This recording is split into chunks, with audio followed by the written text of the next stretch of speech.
मन मंदिरा गजर भक्तीचा.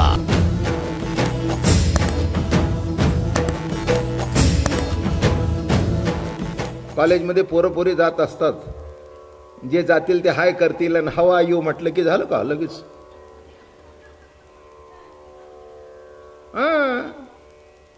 असे हाय म्हणणारे कॉलेजमध्ये पावलं पावली भेटतात, त्याच्यावर लगेच तुम्ही हाय होऊ नका. पावलं पावली भेटतात ना, मग कोण आहे, खरंच आहे का, प्रेम आहे का, अहो ही चौकशी करायला पाहिजे ना. तसं प्रेमी कोण आहे, भक्त कोण आहे हे समजणं अत्यंत आवश्यक आहे. त्याच्याकरता इतर विचारधारा काय आहेत हे सुद्धा समजणं महत्वाचं आहे. ज्ञानी कुणाला म्हणावं, त्याला असं वाटतं माझ्या व्यतिरिक्त जगात कृष्ण नाही आहे, हे सर्व मीच नटलेलो आहे, मीच आहे, माझ्याहून जगत निराळं नाही, मीच ब्रह्म आहे. आणि आहे ते सगळं ब्रह्मच आहे. त्याला आळकडा ब्रह्म घोटाळ्यात कळलं का. मी ब्रह्म आहे म्हटलं की मी मागे लागला की घोटाळा सुरू झाला. अहंकार कुठे आला, आध्यात्मिक अहंकार जो आहे की नाही, मी म्हटलं की घोटाळा झाला. आलं का लक्षात. माझं नाही म्हटलं की घोटाळा काही होत नाही, एवढंच म्हणायला शिका. घोटाळा कुठे आहे, माझं म्हटलं, मी म्हटलं की. मला एक गोष्ट आठवली, माझ्या आयुष्यात प्रत्यक्ष घडलेली. एक फार वर्षापूर्वी, हो इतक्या वर्षापूर्वी की म्हणजे मी विशित होतो तेव्हा, म्हणजे 50 वर्षापूर्वीची गोष्ट आहे. आणि त्यावेळेला कोकणातून तांदूळ आणायचे आणि ते लपून छपून आणायचे, नाकेबंदी होती तांदळाची. झालं, मला आठवतं आमचे वडील बरोबर होते आणि मी कीर्तन करून असा पेन पनवेलून येत होतो. आणि आम्ही असे फ्रंट सीटला बसलो एस टीमध्ये. आणि तिथे दोघे तिघे व्यापारी आले, 25-25 किलोच्या गोणी आमच्या पायाजवळ टाकल्या, निवांत बसले असे. आता आम्हाला माहिती होतं की तांदळा बनली, पण आम्हाला काय करायचे. तितक्यात त्या नाक्यावर आल्यानंतर, नीट लक्ष देऊ नये का, त्या नाक्यावर आल्यानंतर चढले की ते पोलीस. झालं, मग ह्याचं तपास, त्याचं तसं. आमच्या इथं आमचं काय, आता काय प्रश्न कशाला, माहिती होतो कोण आणतो. एक साधी बाई होती बघा, तिच्या पिशवीमध्ये हात घातला आणि त्याला 1 किलो तांदूळ. उतार खाली उतार. कोणाची पिशवी हटली, माझी. उतार खाली उतार, खाली उतार. काय गंमत बघा, तिला खाली उतरवली बरं का. म्हणजे गाडी चुकली, तांदूळ गेले, दंड होईल तो निराळा. पुढे आले हे अगदी अशा, हे तिघं बसलेले. त्यांना विचारलं, हे तांदूळ कोणाचे.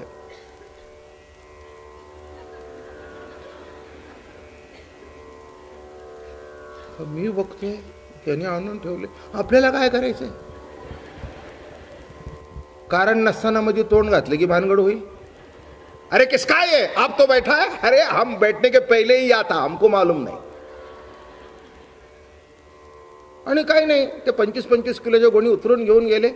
हे निघून गेलं. मग मी त्याला म्हटलं, भाई ये क्या भानगड है. अरे आपको क्या मालूम है, 1 महीने में 1 दफे होता है ऐसा. खाली हम क्या करते, हमारा होकर भी हम हमारा नहीं कहते है. काय कळलं. त्याचे तांदूळ असून सुद्धा माझे नाही म्हटल्यावर सुटला आणि ही अर्धा किलो करता अडकली. तसं तुम्ही अर्ध्या किलो करता अडकताय. बायको, नवरा, भाऊ, घर माझं, माझे माझे म्हणून व्यर्थ गेला. मी म्हटलं, तू बराच हुशार दिसतोस, तू काही कुठे अध्यात्माची पुस्तकं वाचतोस का. म्हणला छोड़ दो, अरे अनुभव है, रुकटो प्रैक्टिकल लाइफ है, 1 महीने में पकड़ जाते, उसमें क्या है क्या तो का. मगर कसा सुटला, ती माझा आहे एवढ्यानी अडकली आणि हा माझं नाही एवढ्यातच सुटला. एवढंच लक्षात घ्या. तसं एवढंच रोज शिका, काहीतरी घडतं तुमच्या हातून, देव काहीतरी करत असतो. माझं म्हणलं की अडकलं. इथे तर ब्रह्माचा अहंकारच. ज्ञाने मेच ज्ञानाभिमान दुर्वासाशी, व्यर्थ शापिले अंबरीशासी, मज होणे पडले त्या वेशासी ज्ञानाभिमानासी. तो जो ज्ञानी असतो की नाही, तो कसा चालतो माहिती आहे की नाही. एक जास्ती गोष्ट सांगत नाही, तो मी ऐकलेली आहे, पण आता सांगायचा प्रसंगी नाही, पण दृष्टांत म्हणून सांगतो. जेव्हा त्या गवळणी नदीच्या पलीकडे गेल्या तेव्हा नदी भरली होती. भरली असताना त्यांनी कृष्णाला विचारलं पलीकडे कसं जावं. म्हणे जाऊन सांगा 16,000 भोगून 108 भोगून ब्रह्मचारी असेल ते म्हणे माय वाट दे. तिने वाट दिली. तिकडून येताना पुन्हा नदी भरली होती. त्यांना म्हटली काय भानगड आहे. पुन्हा ते दुर्वासाकडे गेले. म्हटले महाराज नदी भरली आहे आम्हाला पलीकडे जाय. आला कशा. ते म्हणले कृष्णाने सांगितलं 16,108 भोगून. असं हाय. मग मी सांगतो 60,000 खंड्या अन्न खाऊन दुर्वास निराहारी असेल यमुने माय वाट दे. दिली वाट तिने. तूही देव तर मी देव, तूही ब्रह्म तर मी ब्रह्म. कळलं का. कॉम्पिटिशन झाली. झालं हे वाट दिली. हे आले परत आल्याबरोबर राधेला एवढं वाईट वाटलं, अतिशय दुःख झालं. ती म्हणाली भवनदी चारायचं राहू दे, साधी यमुना नदी आम्हाला तरता येत नाही. इकडून जाताना तुझा टेकू आणि तिकडून येताना त्याचा टेकू, आमचा परमार्थ फुकट गेला. शेवटी राधा हताश झाली. राधेला जवळ घेतलं. राधा एक सांगतो तुला याच्यातलं गमक सांगतो. दुर्वासाच्या शब्दांनी नदी दुभंगली, माझ्या शब्दांनी नदी दुभंगली. पण तुझी ताकद एवढी आहे की निर्गुण निराकार परमात्माला दुभंगण्याची ताकद तुझ्यात आहे. आणि एक सांगतो दुर्वास मी ब्रह्मा म्हणतोय पण नदीच्या पलीकडे राहिला, अलीकडे आला नाही. आणि तू येऊन मला बिलगलीस. आता सांग तुलाही ती ताकद देतो पण उद्यापासून माझ्याजवळ ती येऊ शकणार नाहीस. काय पाहिजे ते बघ. तुला ते सामर्थ्य देतो, तुला ती ताकद देतो. मग ती म्हणाली कृष्णा आम्हाला एवढं कुठे कळतं म्हणून आपण जास्ती भानगडीत पडू नये. मुनी शब्दाचा अर्थ जो मनन करतो तो मुनी. मनामध्ये त्याच्या दुसरा विषयच नसतो, त्याला मुनी म्हणावं. डोळे झाकून बसतो म्हणजे मुनी नव्हे, ध्यान करतो म्हणजे मुनी नव्हे. तर मनामध्ये सतत त्या परमात्म्याचं चिंतन ज्याच्या चालू असतं त्याला मुनी म्हणावं. असे शुक महामुनी अमलात्मा परमहंस शुकदेव. आणि कृष्ण लीला सांगत सांगत आपण इथपर्यंत आलो. गोकुळामध्ये रास लीला चालू आहे. एक शब्द सांगितला होता मी, अनेक रसाचं अविभंजन नामे रास. अनेक रस त्याचं अविभंजन नामेच रास. तेव्हा भगवंताच्या रास लीलेमध्ये अनेक वृत्त्या होत्या, अनेक तऱ्हेच्या गोपी होत्या. इथे हजारोच्या संख्येने समाज उपस्थित आहे. प्रत्येकाची वृत्ती भिन्न आहे. प्रत्येकाला वृत्ती आहे पण वृत्ती भिन्न आहे बरं का. पण वृत्ती भिन्न असून सुद्धा प्रत्येकामध्ये एक दुवा आहे कृष्ण परमात्म्याचा. म्हणून एक एक गोपी एक एक कृष्ण. कोणतीही जरी वृत्ती निर्माण झाली तरी त्यामागे एक अधिष्ठान असतं.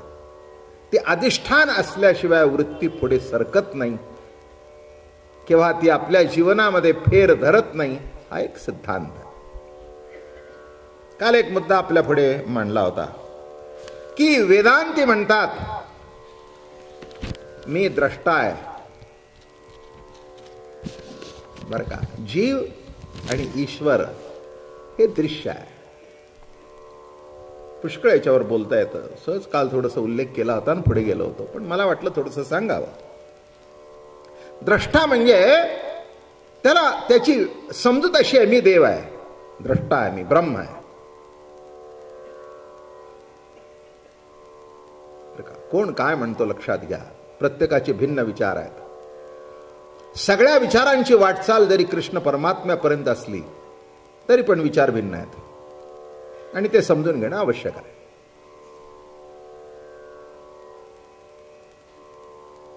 परमात्मा जगत हे दृश्य आहे. त्याला कमी का लेखलं? कारण का एक विचारधारा अशी आहे की जगत हे माया कार्य आहे, जगत हे अज्ञान कार्य आहे. जेवढं जेवढं दृश्य आहे तेवढं माया कार्य आहे. आणि ईश्वराला तिथे कमी लेखला जातो, तो माया उपाधी चैतन्य ईश्वर. काय म्हटलं जातं? माया उपाधी चैतन्य ईश्वर, तो कृष्ण, तो राम. निर्गुण निराकार ब्रह्म, जे आज्य आहे, जे अव्यय आहे, जे अनंग आहे, जे पेंदा आहे, जे निकवडा आहे, जे अचक्षु आहे, जे अचरण आहे, ते ब्रह्म. पण ते ब्रह्म जेव्हा साकार होतं, ते आकार घेऊन येतं, तेव्हा त्याला ब्रह्म म्हणत नाही, तेव्हा त्याला ईश्वर म्हणतात. आणि देहाच्या संबंधी जी जी उपाधी आहे ती त्याला लागू पडते, म्हणून त्याला माया उपाधी चैतन्य ईश्वर म्हणतात. म्हणून दृश्य ईश्वर, दृश्य जगत हे माया उपाधीत आहे. आणि म्हणून तो स्वतःला म्हणतो मी द्रष्टा आहे, मी ब्रह्म आहे, मी ब्रह्म आहे. तो ईश्वर सुद्धा माझ्यापेक्षा मुद्दाम आपल्याला थोडंसं माहिती असावी. आलं का लक्षात? एक विचारधारा अशी आहे की जगत हे माया कार्य आहे. जगत हे माया कार्य आहे. माया, अज्ञान, अविद्या हे एका अर्थाचे शब्द आहेत बरं का. काय झालेलं आहे की आहे ब्रह्म पण झाकलं गेलं. कुणी झाकलं? तर मायेने. याच्यावर पुष्कळ वाद झालेले आहेत, होत राहतात. पण गंमत म्हणून सांगतो, ब्रह्म हे प्रकाश रूप आहे, ज्ञप्ती मात्र आहे, नाही का? प्रकाशाला अज्ञान अंधार झाकू शकतो का? झाकू शकत नाही. हे टिकूच शकत नाहीत विचार. बर, माया आधी का ब्रह्मादी? तर ब्रह्मादी. मग ब्रह्मानंतर जिथे लाईट आहे तिथे अंधार असूच शकत नाही. जिथे प्रकाश आहे, जिथे ज्ञान स्वरूप परमात्मा आहे, अधिष्ठान जिथे ज्ञान आहे, सत्ता मात्र ज्ञान जिथे आहे, त्या ज्ञानाच्या पुढे अज्ञान असूच शकत नाही. मन मंदिरा गजर भक्तीचा.